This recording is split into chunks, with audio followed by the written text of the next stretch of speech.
All right. Hello, everyone. Thank you for joining us during this lunch hour for our last installment of the Lunch and Learn webinar series from Grand River Academy. Today, we are going to speak about meeting students' needs in a traditional boarding school. There will be a little bit of a lens on Grand River Academy's specific sport programs, but also we will speak generally about the benefits of boarding schools and how they really do lend themselves to assisting with students that have any sorts of needs. So first, some introductions. My name is Peter Wickman. I'm the Director of Admission and Financial Aid at GRA. I am just going to be moderating, and we do have two experts here with us. So, good morning. My name is Shannon Farrell, and I'm the coordinator of the Foundations Learning Program here at Grand River Academy. I'm excited to speak with you today and share a little bit about how our program can help young men with mild to moderate learning disabilities develop the skills and strategies necessary to navigate the changing educational landscape that we see today. And hello, my name's Thomas Polak, and I'm a full-time counselor at Grand River Academy. I live on campus with my wife and 3 children and have worked at the Academy for 7 years. Great. So an overview of some topics. We are going to speak about academic support. At Grand River Academy, we have a program called our Foundations Learning Program. We are also going to speak about counseling support and how that integrates and interfaces with the rest of student life. And then we'd want to leave some time at the end for any questions that you all have. You will notice that the chat function is currently disabled. However, if you do have questions, you can leave them in the question box, and we will make sure to answer those at the end. Okay, so the Foundations Learning Program is a comprehensive service and class that was created to assist students in developing strong, independent learning skills and strategies. This class is built into our students' schedules in comparison to some programs that may only be a few times a week. We see our boys every day and as often as their other classes. We provide extra support and instruction to students with ADHD and mild to moderate learning disabilities. Some of the focus areas include academic support, studying and test-taking skills, strengthening of executive functioning, goal setting, and mindfulness practice. We personalize instruction and communicate with our students' other teachers to ensure they're receiving appropriate support in all areas. And as you can see on the slide, there are many ways that we can address student support within our classroom. However, each class is truly individualized based on each student and their individual needs. We collaborate and communicate with all of the content area teachers to ensure that appropriate modifications are being applied within those classrooms and that each student is developing the self-advocacy skills and independence necessary for success in life after high school.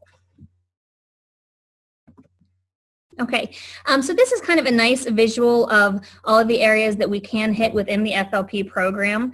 That's not to say that we hit all of these with every single student, as it is differentiated for need, but these are a lot of the areas that we pull from to make sure that they are receiving that individualized curriculum and support. Okay, so you might be asking, who is a typical student in our program? An FLP candidate is usually a student that would benefit from additional structure, support, or remediation. We find normally that our students have not been successful up to this point because something was just not working and their needs were not being met by the right strategies. Add this to the stress that often accompanies learning differences, and a lot of our young men can become discouraged very quickly. They often think, I'll never get this, it's impossible, I'm trying so hard and it's just not working. And in turn, they may become overwhelmed in larger classes and slip through the cracks. We're able to help them by working with them one-to-one on finding the tools and strategies that will work best for them. And if you take a look at the slide, there's also some common learning difficulties that we see within our program. One additional comment that I will make about our Foundations Learning Program is that families will find themselves, enrolling a student in FLP through one of two ways. Either it is, recommended or required by the school. If we notice through a student's application, that it would be very beneficial to them. And also we have a number of families that will specifically ask for it because of a student's educational history, any testing that he has had in the past, or just wanting that extra support. And to add to what Peter is saying about enrollment in FLP, we also find that if students come to GRA and maybe they weren't initially going to enroll in the Foundations Learning Program, we continue to communicate with the counselors on campus and also the other teachers that if there is a student that would benefit from FLP, we do have rolling enrollment throughout the year. Okay. Another strong point of the Foundations Learning Program is even if students are not enrolled within the program, we have an intervention period throughout the day, and this is alternating between 2 block periods in which the learning specialist, usually myself, can pull students from their classes to work with them one-on-one. This might be for pull-out reading and math intervention, writing support, kind of just getting them on track with organization, setting goals, and we find students for this many different ways, but it usually comes upon teacher recommendation and also student recommendation in that they request this time with a learning specialist. We can also use this period to push into classrooms to co-teach with the other teachers on their lessons and also work with them on implementing accommodations. Okay, so what does a class schedule look like? The FLP program, like I said, they do meet every day like every other class. And the nice thing about our block schedule that I would like to mention is because we have a block schedule that rotates every day, we see our students at different times in the day. It's never the same time. So if you have a student that maybe isn't particularly a morning person, we see them in the afternoon as well, so that it's not always kind of being in the same class with the same behavior. Shannon, can you just speak to the class size and how you match up students within a specific class with regard to scheduling? Sure. So in regards to scheduling, we have no more than 3 students within our FLP classes at a time. And when students enroll in FLP, we work with admissions and also our Dean of Academics and Counseling to review the files, review the previous accommodations that they have been receiving, and we really try to work the schedules to make sure that students are grouped according to most similar needs. Thank you. Okay, so I wanted to take a little bit of time to just share with you a few examples of some of the procedures and strategies that we use both in the FLP classroom and also content area classes to address areas of need. 2 of the biggest areas that we work with in terms of finding the right tools and support for our students are ADHD and executive functioning. So I'm going to start with executive function disorder. And if you're not familiar with executive function disorder, this is where we see a pattern of chronic difficulties in executing daily tasks. It's sometimes referred to as executive dysfunction. And while students may come to us being diagnosed with this, it's also something we tend to see with teenagers in general. Teenagers may struggle with a lot of these things, but especially ADHD students. Areas of struggle might include working memory, transitioning, flexibility, time management, and task initiation. So if you want to take a look at the slide, some of the common strategies that we apply when working with these students are the use of planners. We have a Plus Portal program that has an online planning capability. We also incorporate pencil and paper planners when necessary. Working with our teachers to have them chunk tasks for the students so that maybe a larger assignment that may be overwhelming to some could be chunked into smaller, more manageable tasks. And we practice transitions. So maybe that's just going from class to class and, becoming engaged more quickly and getting ready to go. We work with them on those. Providing guided notes, timing tasks, working with students on deep breathing when they become overwhelmed, incorporating brain breaks into our classroom so that if we start to see they're losing engagements, we can kind of capture their engagement again. Working with them on creating their own lists and agendas, and then timeout breaks. And as silly as a timeout break may sound, some of our students that have executive function disorder really benefit from just maybe working for 5 minutes, 10 minutes, taking a 1-minute break, and they're going to stay on task a little bit better if we employ some of these strategies. Okay. And the next one I want to talk to you about is some of our students that come to us with ADHD. And as many of you probably know, ADHD is a brain disorder marked by an ongoing pattern of inattention and hyperactivity. And this can interfere with functioning or development just within the daily schedule. It's very commonly seen both at our school and within our FLP program. So many of the things on this slide you will see implemented both within FLP and the other classrooms. They're very common accommodations that we use within the inherent structure of our school. And that includes preferential seating, extra time for work, once again breaking the longer assignments into smaller parts or more manageable chunks, pairing written instruction with oral instruction. We find that a lot of our students, if you give them instructions on a paper, they might read through it very quickly and not really have it sink in what they're supposed to do. So giving the oral instructions and then also having them repeat it back to us.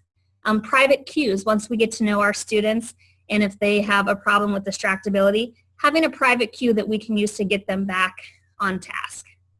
5-minute periods to check over work or test. Frequent feedback. We celebrate the small things, we notice the small things, and we really believe in the importance of positive reinforcement. Extended time for testing, and then test in smaller sections. All right, and so thank you for that, Shannon. That was a lot of really good information, some specifics, and then of course some more general items. So hopefully that was very helpful to the viewers.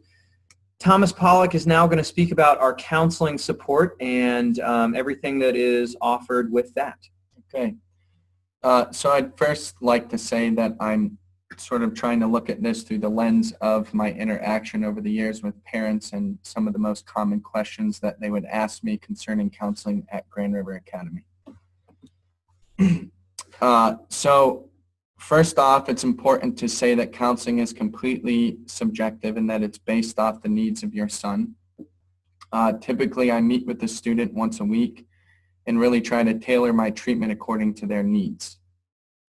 With that being said, I can meet with them more as necessary, and as I live on campus, there's the added benefit of proximity if they are struggling or really just need somebody to talk to.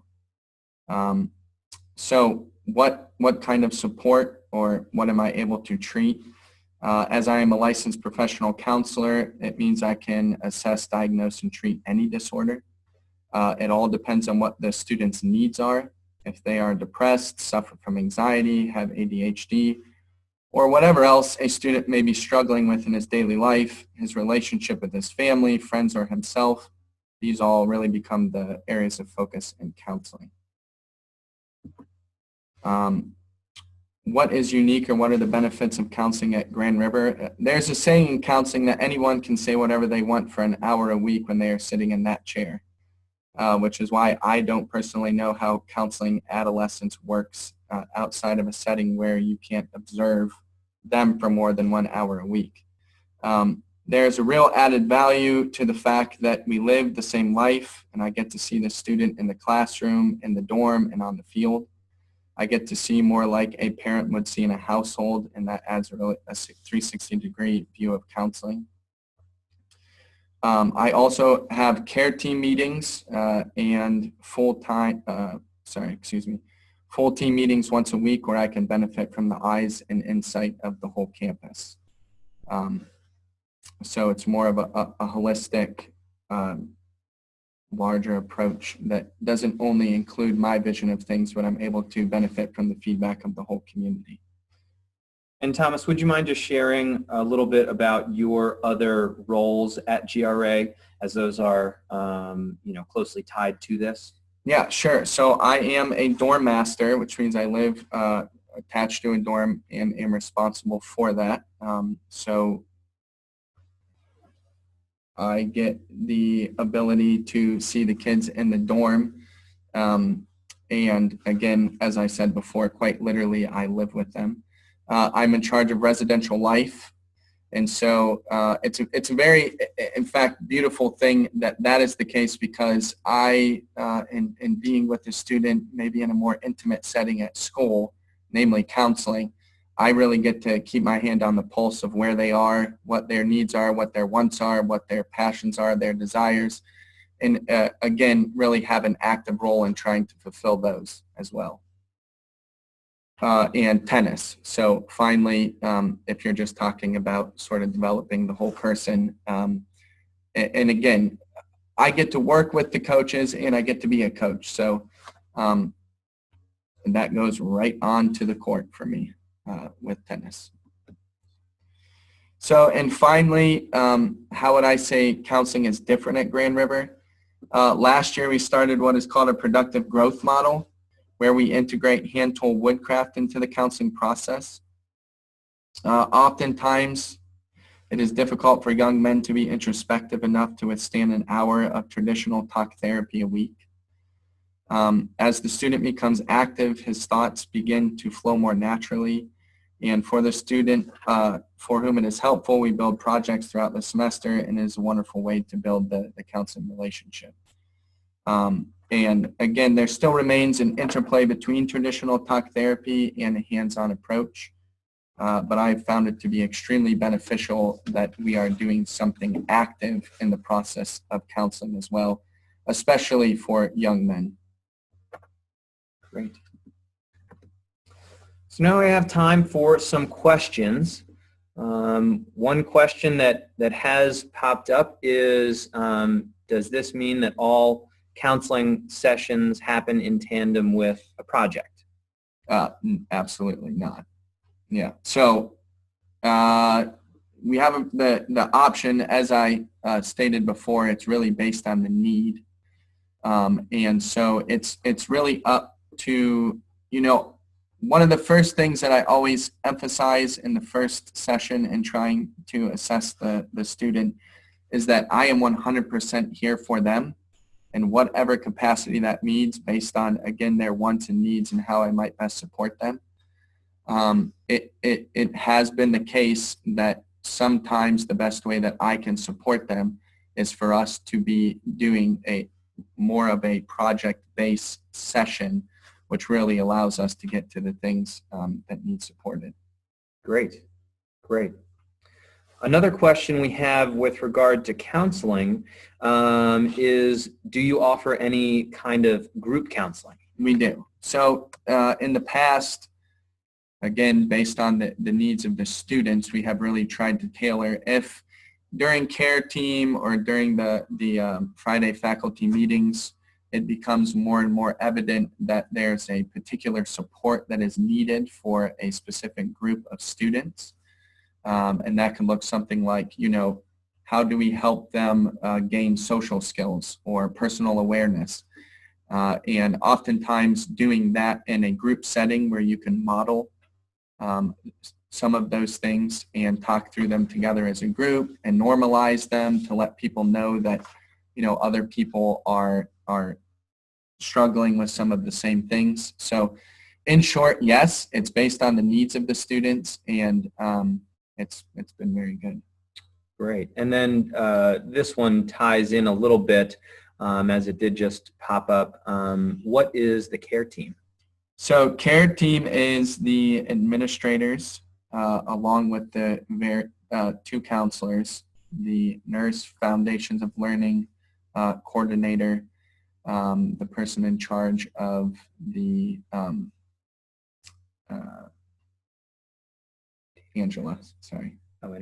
international students, excuse me. And so again, it's just some key people who are getting together and talking about the various students, and again trying to learn how we can better support them. Great, thank you. And a question that we have for Shannon is do you follow IEPs or 504 plans? Okay, that's an excellent question. A lot of our students come to us with IEPs and 504 plans. That being said, since we are a private institution, we do not continue to uphold that as far as what you might be used to if you're coming from a public school. However, the wonderful thing about our academy is that a lot of the modifications and accommodations that you see in IEP and 504 plans, our inherent structure addresses that. And we have the small classroom sizes, preferential seating, and we really work with each student to make sure that they have the accommodations that are best best fitting for them. So I would say that actually in comparison to following an IEP or 504 plan, we have the ability to be much more individualized and to work with the students and the parents and the other teachers on campus to make sure that they're getting probably more than they would have previously. Great, great. And this one follows closely with that. Do you expect students to remain in our Foundations Learning Program for all 4 years, or the duration of their enrollment at Grand River Academy? So that is another great question, and that would depend on the student and their needs. We do have students that sometimes come to us as 8th graders or 9th graders that we see for many years. However, we also have some students that may use it for a semester, and then we see how they do without it, and maybe we put them back in, or we see that they're, really incorporating those strategies and those tools for success that they don't need it anymore. So the overall goal of the FLP program is that for each student that passes through, we are helping them and encouraging them to grow their self-advocacy skills, their independence, and that they're really leaving us with a toolkit, if you would, of strategies that will help them in the future. So the goal is that eventually we will be able to kind of pull back some of the support and scaffold some of the instruction so that they do not have to be enrolled for the entire time they are at Grand River Academy. Great. And this question, there are 2 more. This question I think is applicable to both of you. So perhaps Shannon, you could start, and then Thomas, you could give your take. What does success look like in the Foundations Learning Program and also in counseling? So within the FLP program, what success looks like to us is kind of what I touched on before. We really want our students to be able to have a strong hold on their self-advocacy skills, their independence. We want them to be able to identify what strategies help them learn best, and then eventually get to the point where we don't have to model those strategies anymore. They're implementing them on their own, and they're not only implementing them, but they're able to use them after they graduate from Grand River Academy and they move on to college life. Excuse me. So in counseling, there's various ways that we could go with this answer. I would say there's an interesting interplay or sort of dance between the counseling and the education. So obviously the counseling is at a school, and so part of our main goal in counseling really is to bring that to fruition in the best way possible. So maybe before the emotional piece or something personal or whatever was getting in the way of education. And so obviously some healing in that area is a great success for me. And then also because because it is so subjective and personalized, the success can be better peer friendships, better relationships within the family, more self-awareness in themselves. So there's sort of a panoply of things that I would define, and all of that is towards the betterment and the health and support of the student, and what really he and I have identified as the areas of really where he wants to move himself towards his potential. Great. Great, thank you. And just the last question is this one's for Thomas.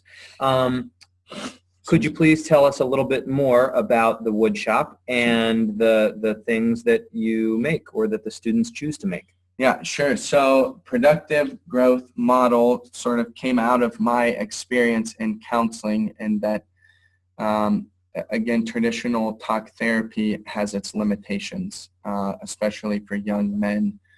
And and then just the added benefit after that of, rhythmic motions that you find in hand-tool woodcraft tend to be very good for brain development. The ability to build something, to see a plan, to be able to execute that plan, and then to look back and find the dignity that you can, and that I'm the creator and that something good came from me and my hands. And then again, just overall, the whole hands-on approach, which just seems to be more fitting altogether for young men. what do we make? So just some examples of this year. One gentleman's making a desk for himself and his computer. Somebody's making a live edge coffee table. Somebody's making a picture frame for their mother that they want to give as a gift to their father, actually.